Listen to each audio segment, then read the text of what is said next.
Sotien jälkeen oli valtavan suuret savotat, mitkä pyöri Lapissa, kun Lappi oli tuhottu ja poltettu kokonaan. Savotoja oli suuria ja puulla oikeastaan niin kuin Suomi nostettiin jaloilleen näiden sotavuosien jälkeen. Se oli semmoista huonoa aikaa, 60-luvun loppupuoli varsinkin. Semmoinen ei ollut oikein, ei ollut töitäkään ja huono toimeentulo oli monilla. Niistä sitten mentiin töihin, kuka vaan töitä tarjosi.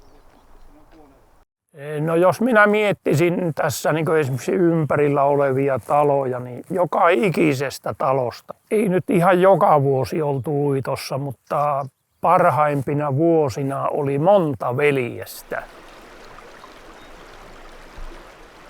Kunnanlääkäri oli kertonut, että kun uittoveneitä aletaan raahaamaan tuonne ylös ylävirtaan, punakeuloja menee sinne ja miehiä ja muita, niin hänellä tekee tehdä asento ja vettää kättä lippaan sen takia, että nyt on kesä tullut.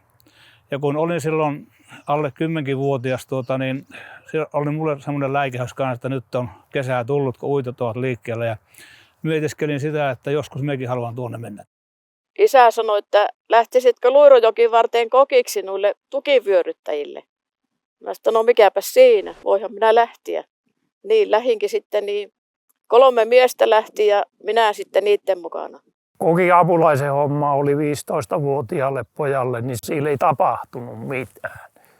Minä halusin takaisin sinne uittojätkien mukaan ja siellä sai vähän ittiänsä väsyttää. Ja esimerkiksi jos tässä olisi semmoinen 4 metriä pitkä paksu tukki ja sitä ruvetaan vähän vyöryttämään jokeen, niin siinähän sai vähän lihasvoimaa punnertaa. Ja saattoi se joskus olla tuolla 20 metrin päässä se tukki. Ja siihen lyötiin useampia keksiä kiinni ja sitten ruvettiin huutamaan, että hei!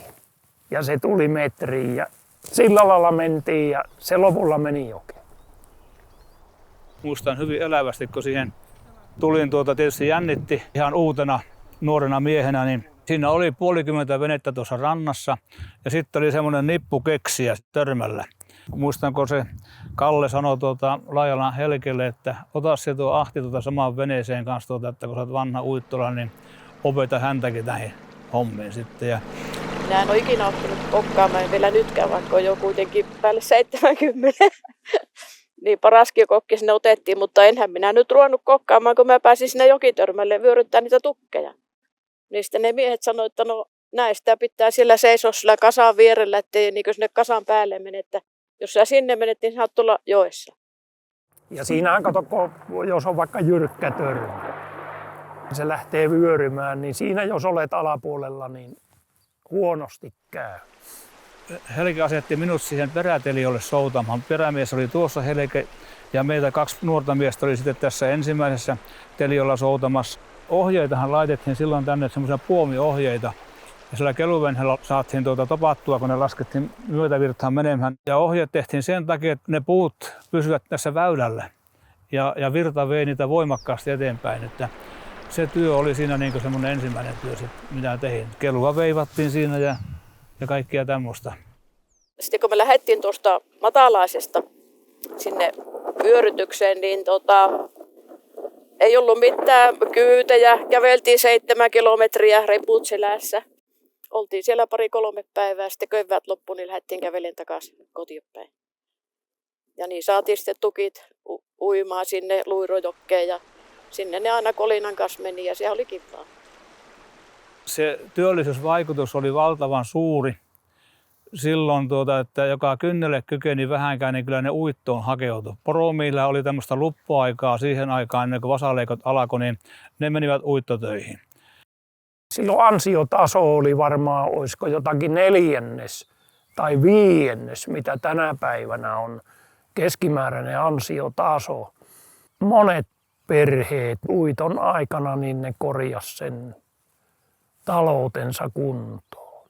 Niin se meilläkin oli, että meidän perhe sai kauppalaskut maksettua, kun meitä muutama veljeksiä oli uitossa ja isä oli kanssia. Kaikki, jotka oli semmoisia, jotka oli mettätöissä, niin sitä meni sinne uittoon jatkoksi. Ja sitten meni niitä venneitä tästä ihan ja tukkeja vielä kovempaa vauhtia. Ja sitten kun uittolaiset liikkuivat näitä jokivarsia, niin siellä mitä oli kyläkauppoja tai baareja tai niin edelleen, niin kyllähän se oli valtava merkitys myöskin niille kauppiaille siinä, että kyllä sillä oli iso merkitys ilman muuta. Semmoinen niin 15-25-vuotiaat nuoret miehet, niin olihan se kerta kaikkiaan, niin sitten kun sitä oli ollut monta kesää uitossa ja meni johonkin töihin, niin sitä osasi heti niin suhtautua, minkälaista työelämä on. Kaksi vanhaa tukkijätkää istuu tummetessa illan. Uitto hiljaa on ja tuntuu tuoksu herkkä niittuvillan. Toinen polttaa piippunysää, jolla ikää paljon lienee. Toinen puree mälliänsä, muistot nuoruuteen vienee. Muistatkos kosket ne hurjimmat ennen? Laskettiin pölköllä vaan. Toinen on hiljaa niin kauan ja vastaa, nyt ei ne nuoret